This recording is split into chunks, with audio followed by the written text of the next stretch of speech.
Hello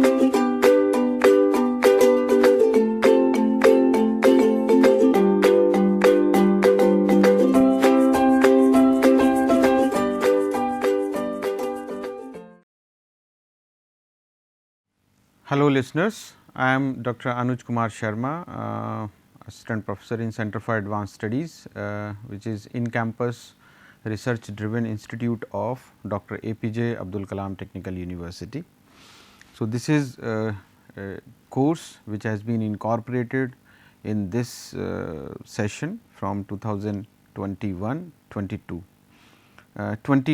sorry. So, this subject name is Fundamentals of Mechanical Engineering and Mechatronics. So, it is a compulsory subject for the students of first year. In first semester it is run with the code KME 101T and in second semester it is 201T. So, this is the first lecture of this subject, which in which we will discuss simple stress and strains. So, as far as the outline of my presentation or today's lecture is concerned, we will have a discussion on the subject and its syllabus, because it is the first lecture. So, we will see how we will go through the different lectures. We will discuss the unit wise syllabus also in brief. Then we will discuss the direct stress and its types, shear stress, the normal strain and its types. So, likewise we will move in this particular lecture, and then we will have a discussion over the shear strain. So, as far as the syllabus of this subject is concerned, so we have 5 units in this syllabus. It is a full credit course. So, in a week 3 lectures, no tutorial, no practical. So, it almost it would be covered in 40 lectures for this particular syllabus. So, as far as first unit is concerned, it is based on the introduction to mechanics of solids. So, we will start from this introduction to mechanics of solids, in which we will study the different types of stresses, strains induced in the members, fundamentals of the mechanics of solids. Then we will study the beams, different types, and bending, shear force and bending moment diagram in this unit. In unit 2, it is the introduction to IC engines and refrigeration and air conditioning, in which we will discuss about the IC engines, refrigeration and air conditioning. So, from the point of view of heat transfer, it is very important, and as far as the application is concerned. In unit 3, it is based on the fluid mechanics. So, introduction to fluid mechanics and applications, in real time applications we will discuss. In unit number 4, we will discuss about the measurements and control system. So, different types of measurements, errors, instruments, what are the control instruments. So, all these we will discuss about this in unit number 4. And the last unit is based on the mechatronics. So, it is the new area in which or we can say the emerging areas in which the many people are working. So, we will discuss about the mechatronics, in which we will have a discussion on the sensors and different types of actuators, actuation systems, how the actuators work and different types of sensors, what is the basic terminology of the sensor. So, all these 5 units are divided into certain number of lectures. So, I will try to cover the first unit in 8 lectures. So, as far as the introduction of the subject is concerned, so because we have to have the basics of mechanics of solids, what does it mean, what is its importance and why we are studying, because being of different backgrounds, because it is the common subject to all. So, all of us should know the basics and the necessity of this subject. So, as it is clear from the definition that solid mechanics as a subject may be defined as a branch of applied mechanics that deals with the behavior of solid bodies subjected to various types of loading. So, we study about this in solid mechanics. So, solid mechanics, in which we study the different types of application of forces on the behavior of the solid bodies. So, generally it is divided into two category, two streams. First is the mechanics, so which is generally known as the mechanisms of or mechanics of rigid bodies. So, it is known as the simple mechanics, in which we study the kinetics and kinematics of the rigid body, and second is the mechanics of deformable bodies. So, as we know, the objects may be of two types, one may be the rigid, another may be the deformable. So, let us say we have this object, or this is the point object. So, we cannot deform it. So, the motion of this object under different conditions, that we generally study in the branch of solid mechanics, which is known as the mechanics, in which we study this much of force is being applied to this object, it is moving in this direction with this velocity, with this acceleration, and this much of distance it is covered in time t. So, all these things we generally study on the solid or we can say the rigid body. But another branch is also in which the body is deformable solids, like let us say we have a object. So, this is the object, and we, just like the eraser, we apply the force on this body.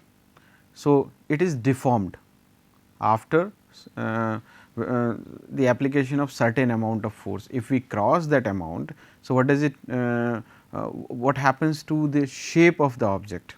So, let us say this is the body and it is hard, or we can say, so we cannot provide sufficient force to deform it. So, for us it may be rigid body. So, we apply the force and its shape does not change, then it is the deformable body.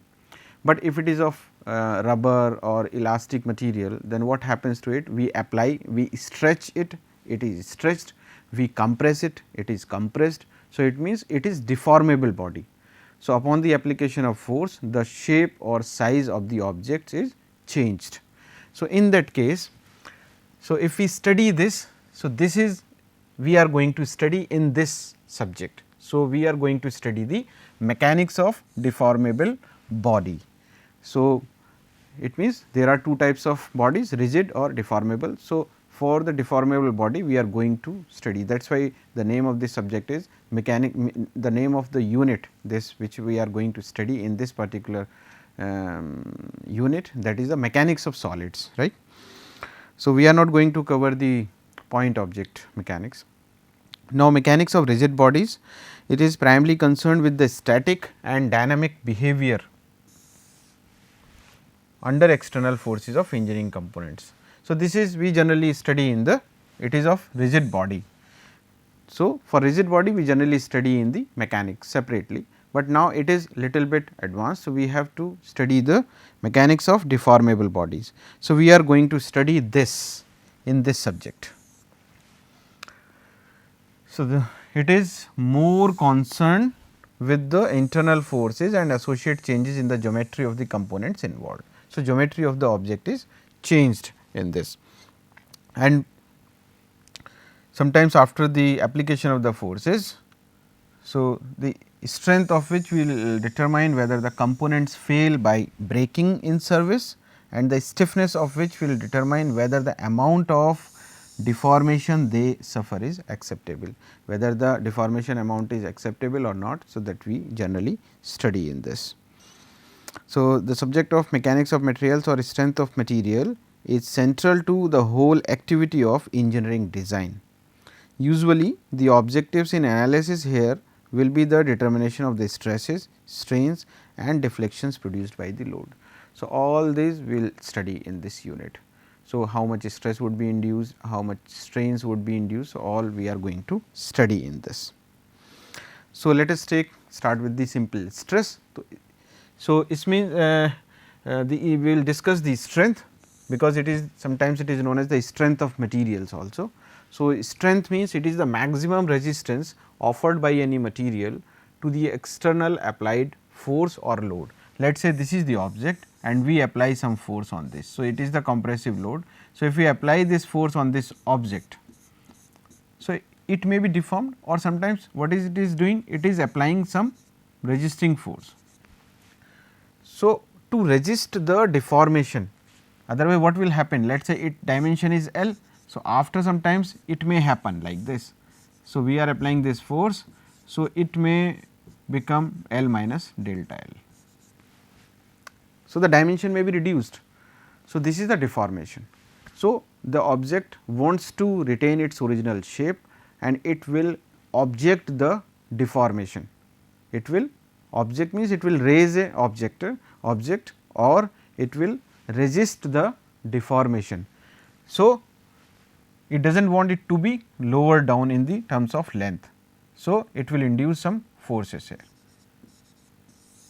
So, this is the resistance which this object is raising against the external force, that will determine its strength. So, the material strength should be sufficient for different applications. So, if we talk about the load, so load may be the external load, external forces. So, if we are applying this force, sometimes we known as, it is known as the load. So, whatever forces we are applying from outside, so these forces are known as the loads. So, generally three types of loads are there. One is the tensile, another one is compressive, and third one is shear forces. So, we should know how these forces act. So, let us consider this example. Here this green color, this is the body and we are pulling this object by this. So, whatever load we are applying, so this is the load. So, this is which type of load? We are trying to stretch the object. So, it is tensile in nature, it will create tension in the object. So, it is tensile in nature. So, it will try to elongate the object. So, what this object will do, that we will discuss in the subsequent slide. So, this kind of load is known as the tensile. Another category is compressive force. So, this is the object and some force is trying to compress. So, let us say this is the object and it is trying to compress it. So, this is the compressive in nature. So, that compression will try to reduce the size of the object like this. This is the example where you can see force F is being applied, which is compressive in nature. So, it will try to reduce the size of the object. Third is the shear force. Now, we can see here, so these two forces are direct forces. Why direct forces? Because we are applying the forces normal to the surface. So, if this is the object, if we will see in 3D diagram, so this is the object. So, this is the cross sectional area. So, this force is applied normal means perpendicular to this area. So, this is the area, cross sectional area of the object and that force is being applied perpendicular to this area. So, that is why it is known as the direct force. So, whether it is compressive or it is tensile, but it is direct force. Now, the next category is shear force. So, if we apply force parallel to the plane, so now you can understand what is the difference. So, if we apply perpendicular to this, so it becomes direct force. Now, if it is parallel, let us say this is the plane and we are applying this force which is parallel to this plane. So, this force is, let us say this is P1 and this is P2. So, P1 force is direct force, P2 force is shear force, because it is parallel to or tangential to the surface. Now, if any force is acting on this plane in this direction like this, this force, now let us say this is P3. So, P3 force is parallel to this plane. So, this is also shear force. So, these three types of forces generally acts in the strength of material or mechanics of solids.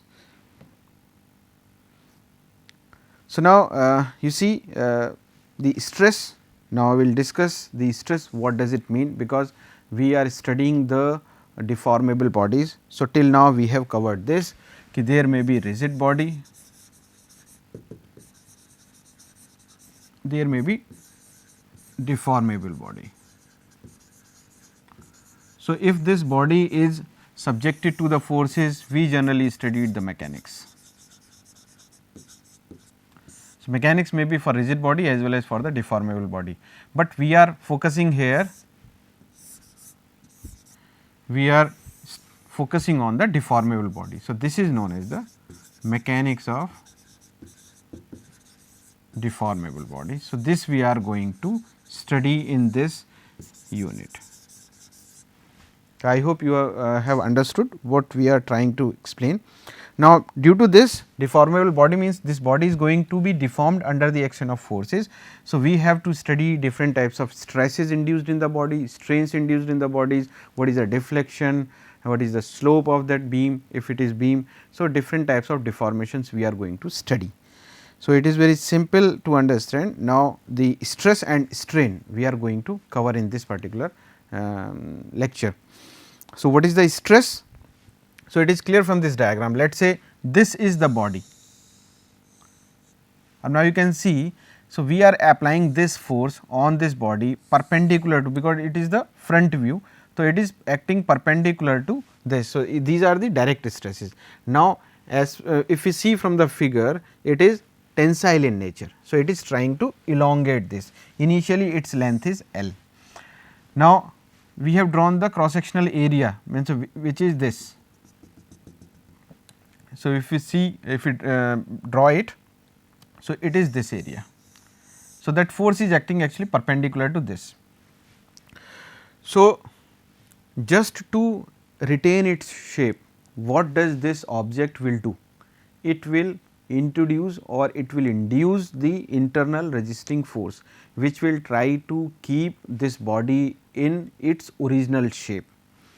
So, if we will see, so it will try to retain its length L definitely.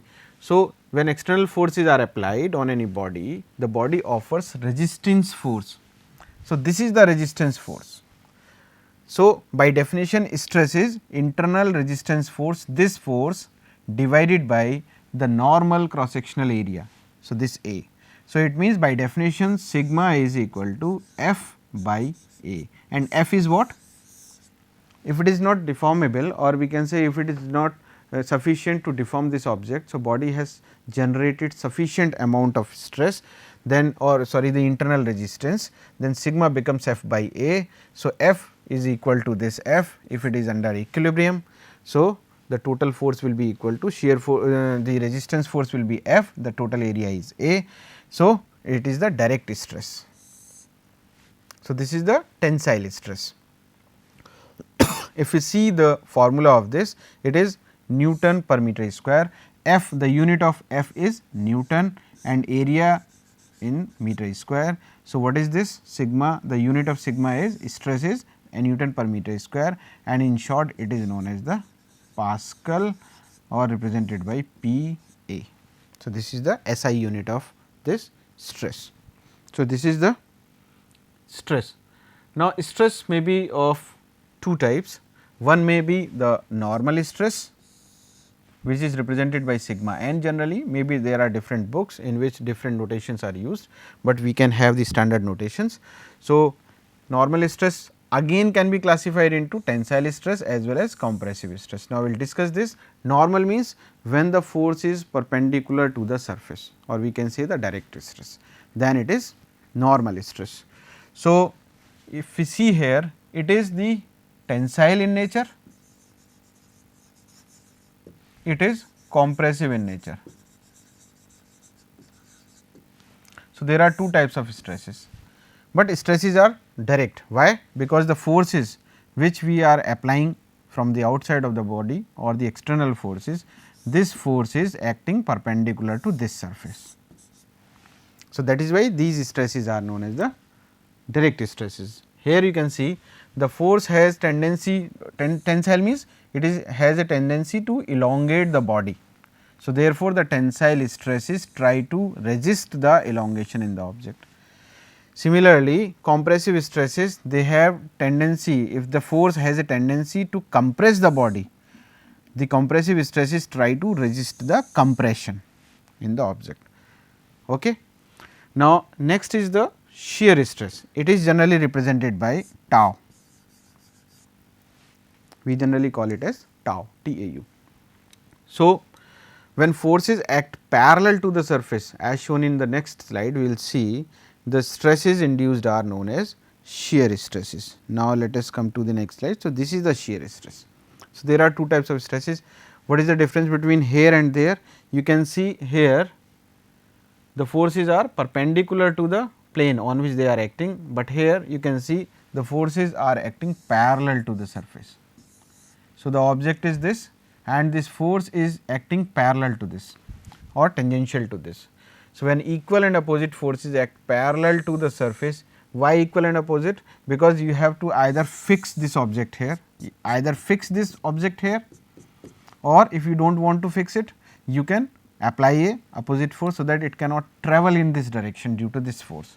So, that is why we fixed the one end as the case mentioned in this figure. You can see it is fixed so that it cannot move, and this force, it is the isometric view and this one is the front view. So, you can see this force is acting in this direction.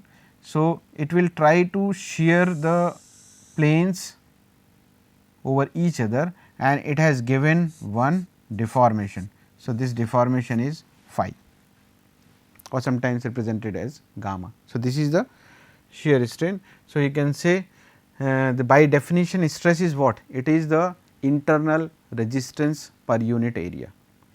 So, internal resistance is what? Let us say internal resistance is F. So, this F divided by area. Area is what? How much area? So, this area on which it is acting.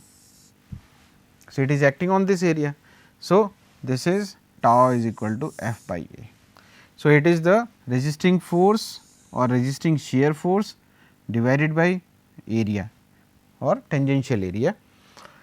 So, here if you want to see the unit, so force is measured in the terms of Newton and area is again meter square. So, the unit of this is again the same, which is Newton per meter square, and in short it is Pascal and represented as capital P small a. So, this is the shear stress.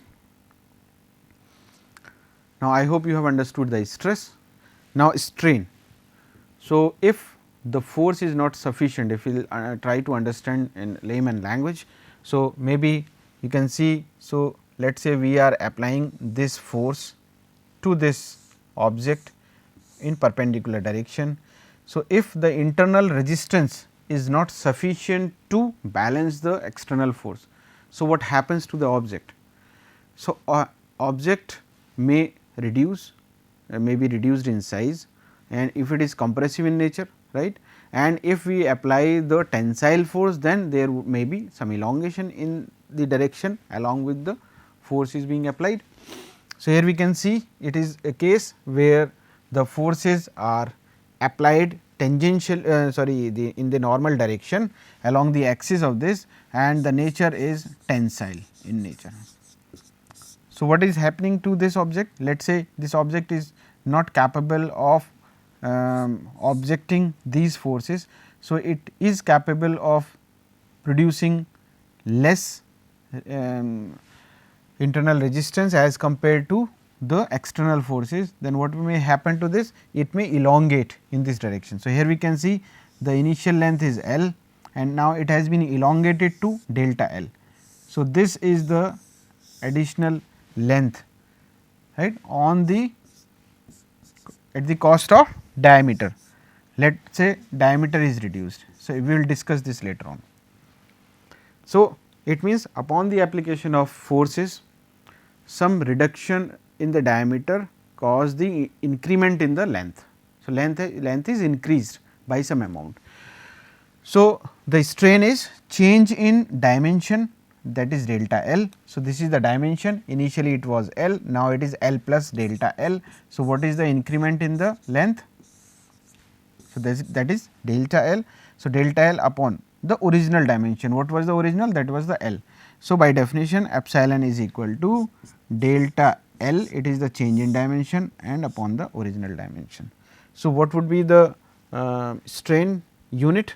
That would be dimensionless, because it is meter by meter, that is the dimensionless quantity, right. So, this is the strain. So, again strain may be of two types, normal strain and shear strain. So, normal strain is generally represented by epsilon n. So, epsilon strain means it is represented by epsilon. So, if you will see here, when forces act normal to the surfaces, so normal strain होगी. Normal strain means इस तरीके से surface is this, force is acting in this direction, this is perpendicular. So, it is normal strain case. So, normal strain may be of two types. One case may be ki we are applying tensile force, the length may be increased. One case may be the compression would be there. So, compressive strain would be there, means there may be increment in the size whatever we have discussed in the previous slide. So, L plus delta L after the application of this force. So, this is the normal tensile strain represented by epsilon t. And second case may be when the force is compressive in nature. So, it may reduce the size. So, delta L is reduced. Now, the original size final size will become delta L minus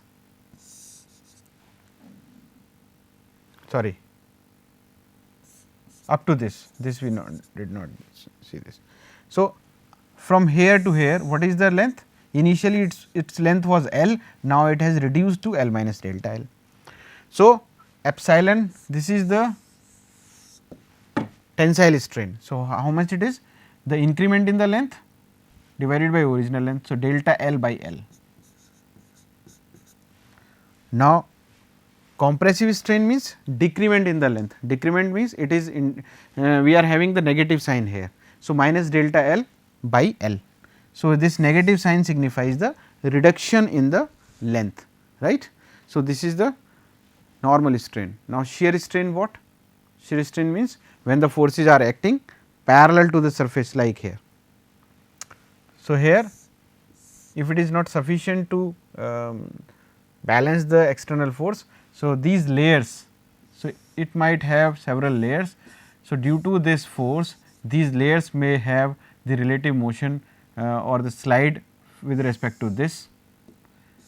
So, like they all the layers have shifted towards right due to this force. So, this by this angle it has been shifted to or shear off to new shape. So, if you will see epsilon s is C c dash upon B c, C c dash means this distance upon this distance. So, this distance it is the perpendicular upon base is equal to tan phi. If phi is very small then tan phi can be reduced to phi radian, because angle is small then tan phi becomes phi. So, it means epsilon s is equal to phi. So, this is the shear strain we generally call it as. Now, the second is volumetric strain. Volumetric strain means when you compress some balloon or you expand some balloon. So, there may be some change in the overall volume of that particular object. So, the strain means change in dimension divided by the original dimension. So, if it is longitudinal dimension, so longitudinal strain, if it is lateral dimension, lateral strain, if it is overall change in the volume then it is volumetric strain. So, volumetric strain means it is the change in volume upon original volume. So, this is the, so it is we generally measure by this the overall the overall strain induced in the object. So, if it is in the terms of length then it is linear strain, and if it is in the terms of volume then it is volumetric strain like this. So, today we have discussed few things about the stress and strain. In the next lecture we will discuss about the different elastic constants. Thank you so much.